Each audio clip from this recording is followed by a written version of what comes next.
자, 중개대상물을 좀 제가 칠판에 한번 적어 볼게요. 중개대상물. 5개가 있는데 일단 법으로 정하는 게 3가지가 있습니다. 뭐 있죠? 법으로 정하는 게 토지 있고요. 두 번째 건축물 있고요. 또 그 밖에 토지에 정착물이라는 게 있었어요. 근데 이제 법으로만 정하는 게 아니라 법이 어디에다가 위임을 좀 줬다 그랬죠? 대통령에게. 그래서 이걸 이제 다른 말로 뭐라고 하냐면 시행령이라고 하는데, 시행령한테 이제 이렇게 위임을 줘서 네가 정해라 이렇게 했잖아요. 그래서 시행령으로 2가지가 있어요. 뭐하고 뭐가 있죠? 임목이라고 하는 것과 그 다음에 공장재단, 광업재단 뭐 이렇게 있습니다. 지금 요 5개가 법률의 규정인데, 그럼 중개대상물은 법으로만 정해요? 아니면 시행령으로도 정해요? 시행령으로도 정하죠. 그래서 이거를 법령이라고, 얘랑 합쳐서 법령으로 정한다라고 얘기합니다. 그러니까 중개대상물은 법률로만 정한다 그러면 안 돼요. 법령으로 정한다 이래야 되고요.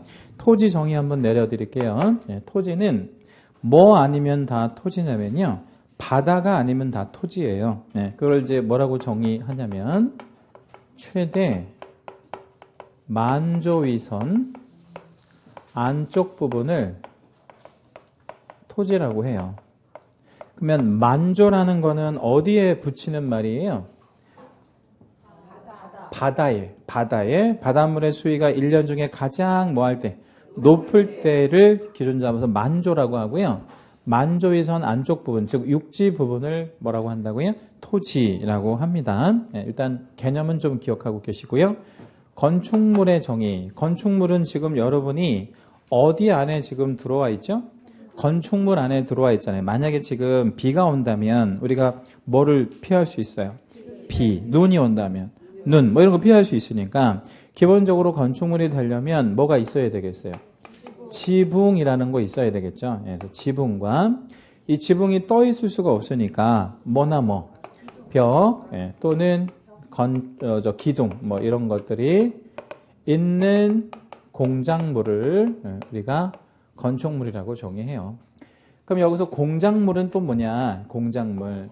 원시인들은 어디에서 살았을까요? 동굴에서. 동굴은 건축물인가요? 아니에요. 왜? 자연적인 거니까. 인위적인 게 아니라는 거예요. 그러면 공작물은 인위적이어야 그게 건축물이 된다.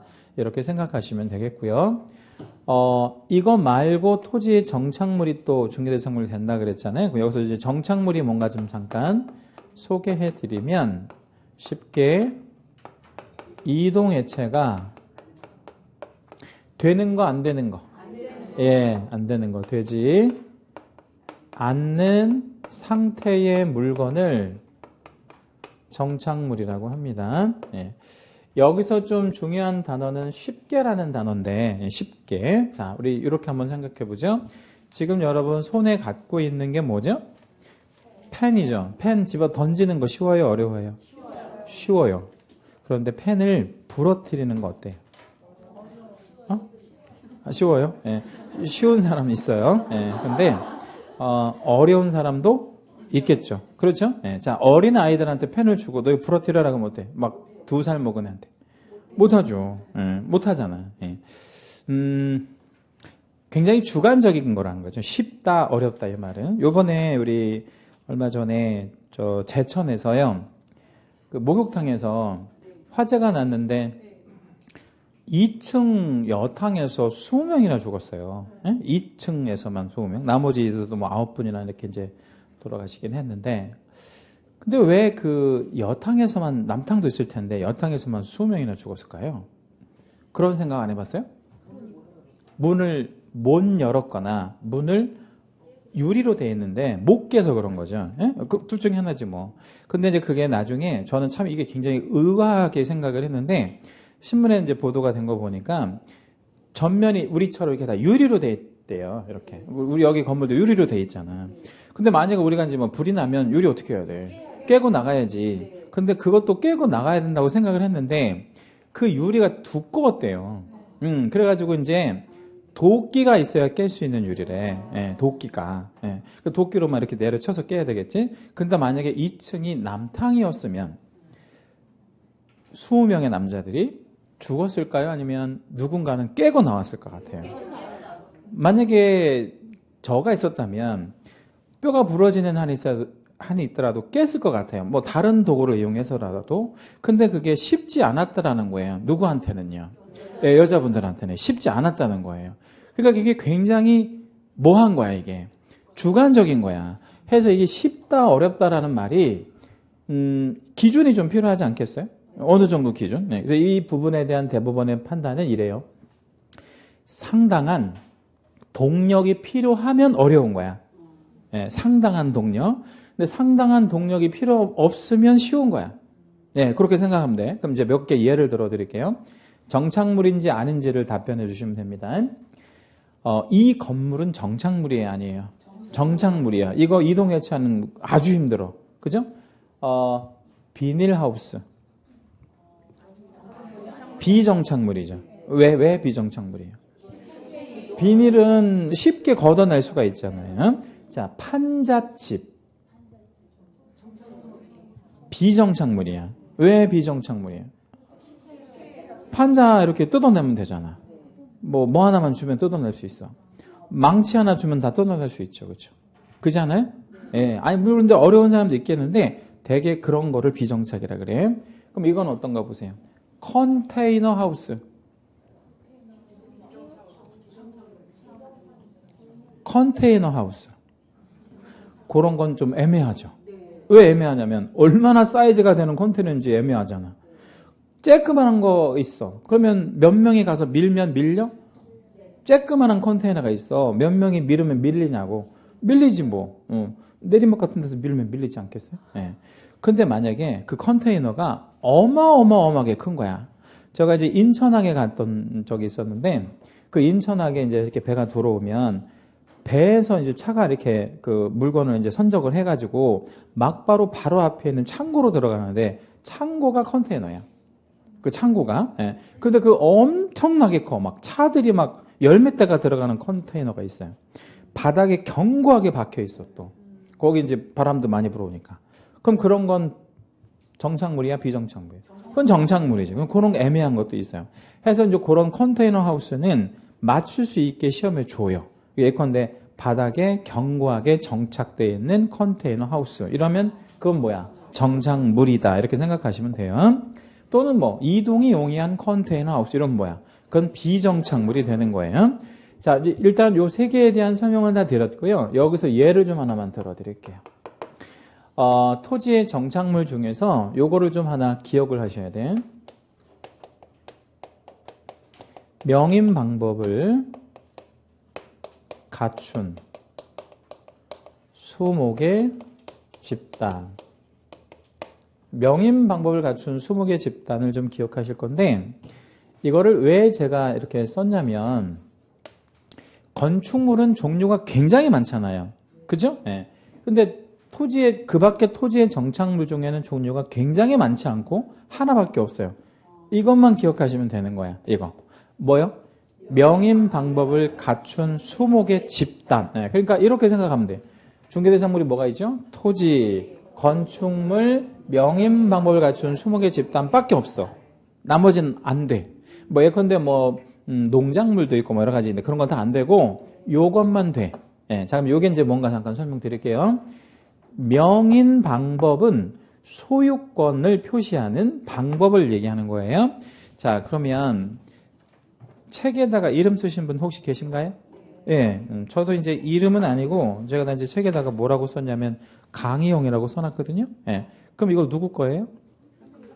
아니 강의용 거예요.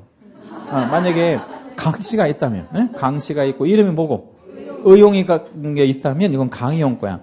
우리 관습에 그런 걸 인정해주는 관습이 있다는 거야. 그러면 나무에도 이름 써놓을 수 있어? 나무에도? 예, 그럼 그 나무는 누구 거야? 그 이름 써져 있는 사람 거야. 자, 그럼 여기서 우리 자연스럽게 명인 방법을 갖춘 나무는 토지로부터 뭐 된다는 사실을 알 수 있어요. 분리된다는 거야. 그러면 토지로부터 독립하는 뭐다? 부동산으로 보는 거예요. 우리가 보고 있는 중개대상물은 모두 부동산이어야 해. 부동산 중개업이니까. 그죠? 동산을 우리가 중개하지 않을 거예요. 그럼 뭐를 중개할 거라고? 부동산. 네, 그럼 우린 전부 부동산을 중개하는 거지 동산을 중개하지 않아요. 동산 중개업은 그냥 아무나 해도 돼. 뭐 자격증 안 따도 됩니다. 그럼 다시 명인 방법을 갖춘 20개 집단은 동산, 부동산, 부동산이고 중개대상물이 됩니다. 그런데 임목은 또 뭐라고 정의하냐면 등기된 수목의 집단이라고 정의하거든요. 그럼 여기에서 이제 등기와 여기서 명인 방법과의 차이는 뭘까요? 등기와 명인 방법의 차이. 명인 방법은 그러니까 이름을 왜 쓰지? 내 거라는 게 뭐야? 소유권을 표시하는 방법이야. 등기는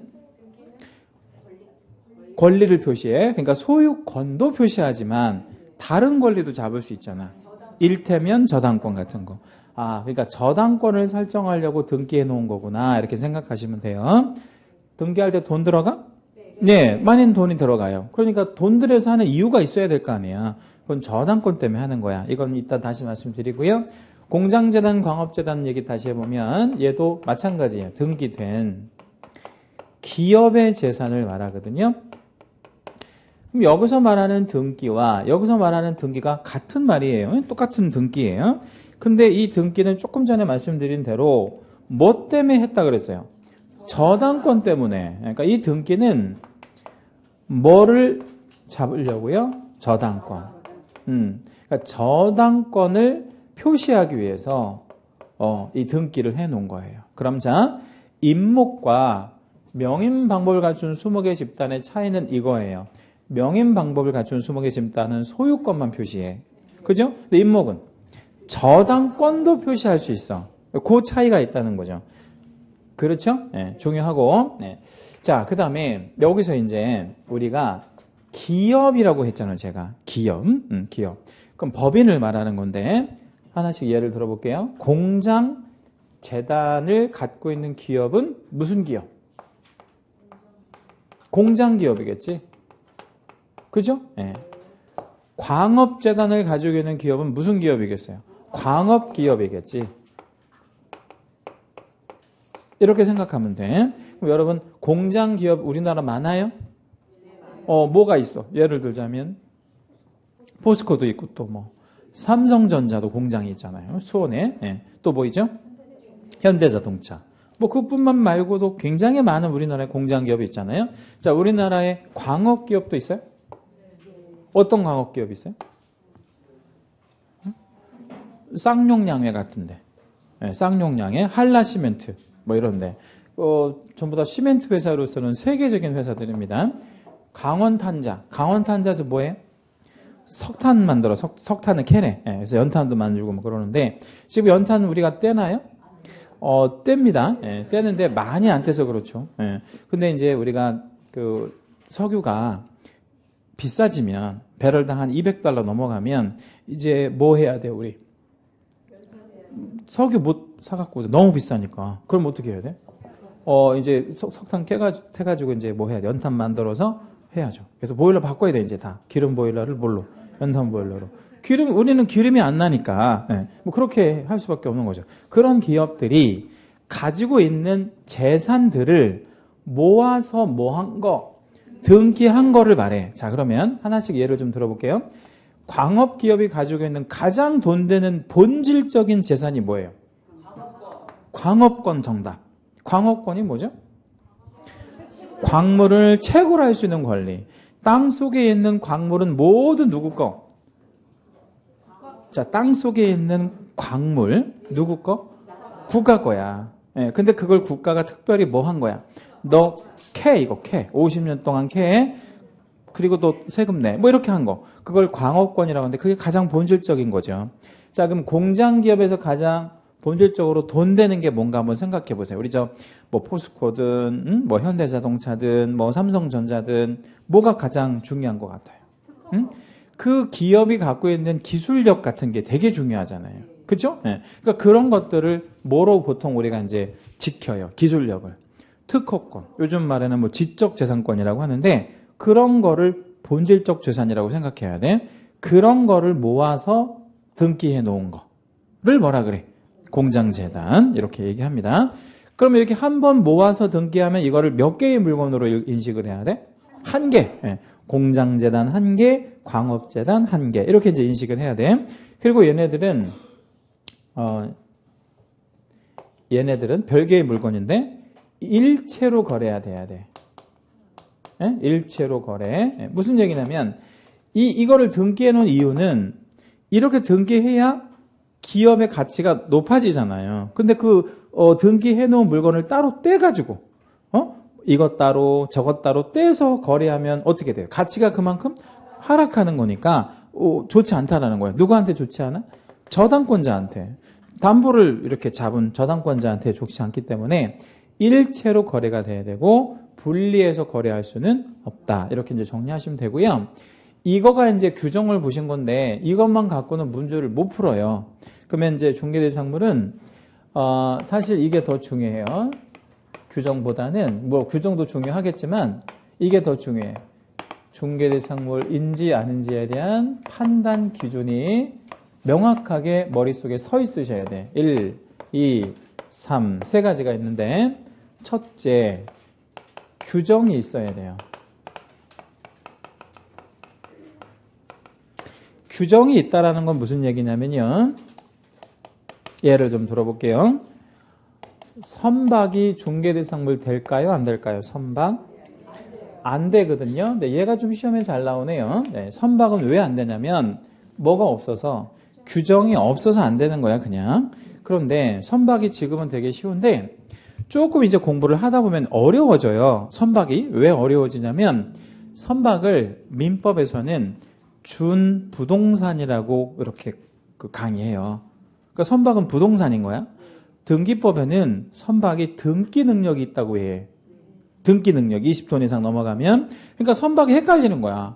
그러니까 선박을 지금은 별게 아닌 것처럼 생각하는데 나중에 선박이 뭐라고 배우니까 우리가 부동산이라고 배우니까 얘도 중개대상물 되지 않을까 이렇게 생각하기 쉬운데 안 돼요. 결론은 왜 안 된다고? 규정 없어서. 자, 그 다음에 이런 건 어떤가 보세요. 업재단. 뒤에 뭐라고 붙었어요? 재단. 재단이라는 말을 붙는다고 해서 무조건 되는 게 아니야. 무슨 재단하고 무슨 재단만 돼? 공장재단, 광업재단만 돼. 이런 재단은 안 돼. 이거 말고도 되게 여러 가지 재단이 있는데 다 되는 게 아니에요. 두 번째, 사적 거래가 가능해야 돼요. 사적 거래 가능할 것. 이 사적 거래가 가능할 것에서 예를 좀 들어드리면 청와대를 한번 예를 들어볼게요. 여러분 청와대 중개할 수 있어요? 없어요? 없는데 왜 없죠? 사적으로 거래할 수 없기 때문에. 만약에 청와대를 사적으로 거래할 수 있다면 여러분 살래요? 안 살래요? 저는 당연히 살 것 같아요. 사서 뭐 하기? 대파는 거 아니고 그냥 갖고 있으면서 뭐 하려고? 입장료 받으려고. 입장료. 이렇게 한 번 보는데 10,000원. 이렇게. 괜찮죠? 예. 살 사람 있잖아. 근데 이거 팔어 안 팔어? 안 팔아. 안 판다고. 안 팝니다. 경복궁 어때요? 안 팔아. 왜 안 팔아? 이거 문화재잖아. 이런 거 팔고 그러면 안 되겠죠. 그죠? 예. 그래서 그러면 청와대가 규정은 있나 보세요. 규정 있어요. 토지랑 건축물에 들어가지 뭐. 경복궁 규정 있어 없어? 있어. 뭐 토지랑 건축물에 들어가잖아. 근데 안 된다고. 사적 거래가 안 되니까. 네, 그래서 안 되고. 그 다음에 이제 본질적으로 중개가 뭐죠? 중개란? 그러니까 중개란 뭐냐고. 용어의 정의가 뭐야? 행위를 알선할 일이 있어야 돼. 그걸 개입이라고 하는데 개입 가능해야 돼요. 아까 말씀드린 대로 상속, 판결, 같은 원인에 의해서 득실이 이루어진다면 이런 거에는 개입할 여지가 없는 거죠. 그렇죠? 네. 그래서 중개 대상물 판단 기준이 사실 더 중요해요. 물론 규정도 있겠지만 이런 게 훨씬 더 중요하다. 이렇게. 자, 그러면 이제 문제를 한번 봐볼게요. 아까 우리 문제 왜 봤던 거 있잖아요. 그게 실제로 풀리는지 한번 보도록 하겠습니다. 몇 페이지죠? 81. 네, 81페이지 한번 가보겠습니다. 이 81페이지에 있는 이 문제가 중개 대상물로 나온 문제 중에서는요, 가장 좋은 문제고요. 가장 어려운 문제였어요. 그래서 이 문제를 풀 수 있다면 나머지 문제는 저절로 풀린다. 이렇게 생각하시면 돼요. 일단 문제를 잘 독해를 좀 한번 해볼게요. 중개 대상물과 중개 대상 권리에 해당되는 것을 전부 고르라는 거예요. 전부 골라야 돼. 빼놓고 고르면 안 되는 거예요. 전부 골라야 돼. 자, 그럼 제가 이제 결론을 낼 게 아니고 결론은 여러분이 내실 거고 저는 읽어만 드릴 거예요. 그리고 이제 처음 보는 거는 약간의 도움만 드릴 겁니다.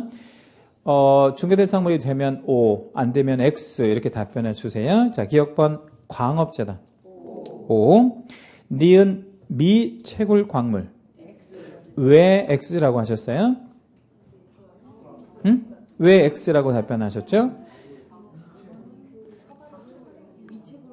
미채굴 광물은 채굴되지 않은 건 전부 누구 거라 그랬죠?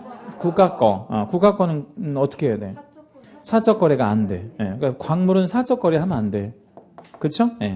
그래서 이거는 중개 대상이 될 수도 없고 또 규정도 없어. 광물이 된다는 규정이 없잖아. 광물이 안 되고요. 광물을 채굴할 수 있는 기업이 가지고 있는 재산을 등기해 놓은 뭐가 되는 거야? 광업재단이 되는 거지. 광물이 되는 게 아니란 말이에요. 자, 디귿번 지상권이라는 권리가 나왔는데 우리 이제 공부 처음 하시는 분들 위해서 좀 간단하게 이거 설명을 좀 잠깐 드릴게요. 지상권이라는 게 무슨 얘기냐면 지자가 무슨 지자?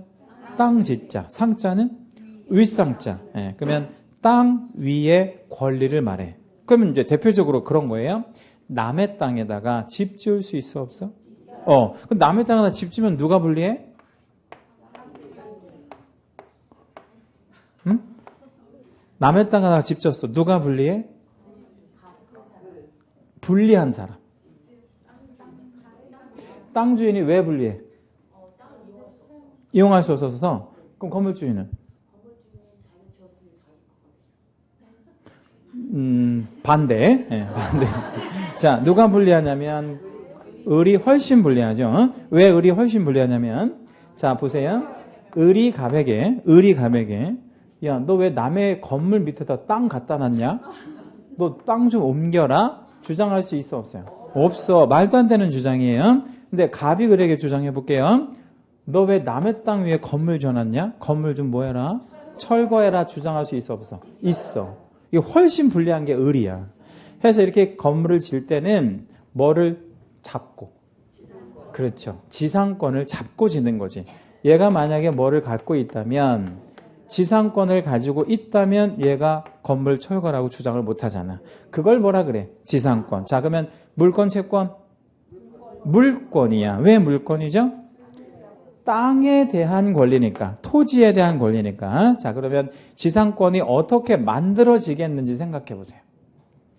그냥 뚝 떨어져? 아니면 둘이 계약해야 돼? 계약해야지. 그러면 이 지상권 설정 계약이라는 게 존재하잖아요. 그럼 법률 행위가 있잖아. 저 거기까지 힌트. 자, OX, O 가능합니다. 니을번의 무주부동산. 무주가 뭐예요? 무주가 주인 없는 부동산은 국가 거예요. 그러니까 이건 또 뭐가 안 되는 거야? 사적 거래가 안 되는 거예요. 그래서 이건 개입할 여지도 없는 거지. 이건 X. 이 18회 시험 때 이 문제를 딱 보는 순간 문제 정말 잘 냈다고 생각했거든요. 이렇게 좋은 문제가 안 나와요. 정말 좋은 문제라서 제가 이게 오래된 문제인데도 기본세 다 실어 놓은 거거든요. 근데 이제 그 18회 때 시험이 되게 어려웠어요. 해서 많이 떨어졌어요. 그래가지고 이제 떨어지신 분들이 하나만 더 맞으면 붙겠는데, 뭐 하나 이렇게 좀 이의제기할 거 좀 찾아주세요 해가지고 제가 이걸 찾은 거야. 해가지고 제가 이제 이의제기를 했거든. 근데 뭐라고 이의제기를 했냐면 지금 생각하면 말도 안 되는 이의제기인데 이렇게 이제 생각을 한 거예요. 이의제기를 했어요. 무주부동산이라는 말은 두 가지로 해석될 여지가 있다. 에? 첫째, 주인 없는 부동산이라고 해석될 여지도 있지만 무주라는 동네가 있어요. 전북에 있어, 전북에. 아니 진짜 있다니까? 무주 우천동이라고 유명한 동네가 있어요. 관광지야. 예. 그렇죠? 예. 무주에 있는 부동산이라고 해석할 여지도 있지 않냐? 해서 이의제기를 했어요. 받아줬어, 안 받아줬어? 안 받아줬어요. 예. 근데 저는 지금 생각하면 말도 안 되는 이의제기긴 하지만 이게 이의제기를 할 수 있는 사유에 들어가요. 왜 들어가냐? 왜 들어가? 한자를 넣어줘야지. 예? 이렇게 한자로 쓰려면 한자를 넣어줘야지. 그렇지 않아요? 지상권은 넣어줄 필요가 없어. 왜 넣어줄 필요가 없어? 지상권을 해석할 여지가 없거든. 그냥 지상권이니까. 근데 무주부동산이라는 말은 해석할 여지가 있잖아. 그래서 이제 그 다음 해부터인가는 문제 한자를 좀 이렇게 출제할 때는 가로 처리하고 한자를 줘요. 한자로만 주지는 않고. 그래서 오해의 소지가 없게끔 준단 말이에요. 예. 그래서 그런 이의제기를 자꾸 해야 돼, 우리가. 자꾸 해야 출제하는 사람들이 문제를 어떻게 내? 명확하게. 예, 그러니까 막 이렇게 안 헷갈리게. 그게 좋은 거야. 자꾸 이의제기를 해줘야 돼. 자, 아무튼 무주부동산은 X입니다. 자, 미음번 선박 X. 왜 X? 규정 없어서. 사적 거래가 되나요, 선박이? 그럼요. 되는데 규정이 없어서 안 되는 거지. 자, 비읍번의 분묘기지권은 제가 사례 하나 좀 드릴 건데 그 밑에 여백에다가 한번 요거 좀 적어 놓을게요. 분묘기지권은요. 예.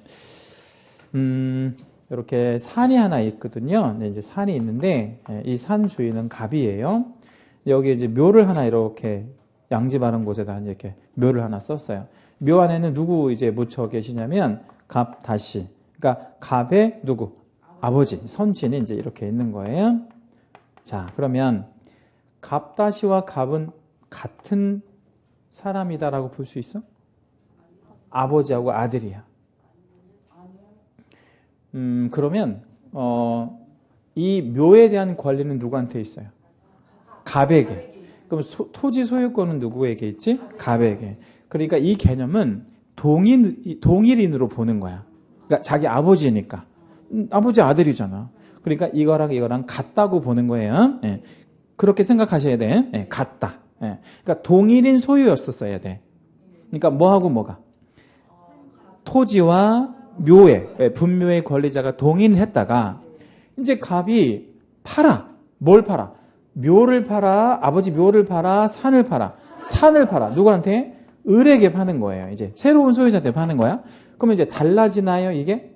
달라져.